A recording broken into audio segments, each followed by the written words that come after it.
Here's the proper way to cold start your Stihl backpack leaf blower. This is a BR700, but it should also apply to most gas-powered leaf blowers. First thing to do is make sure your setting lever is on the I position and not in the O position, which will turn the engine off. Next, you want to prime the gas bulb 5 times. After that, since this is the first time we've started and it's cold, turn your choke knob position over 2 clicks to this position. If the engine's already been warm, you can go back to this position to start it right here in the middle. But we're gonna go for here since it's a cold start. Next, we're gonna pull 3 times until the engine starts to fire.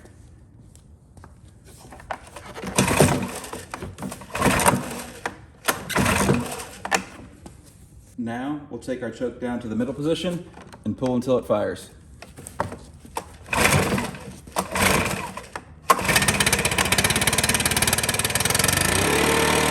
After it's already fired, if you need to turn it off again, you can restart it with the choke lever in the middle position.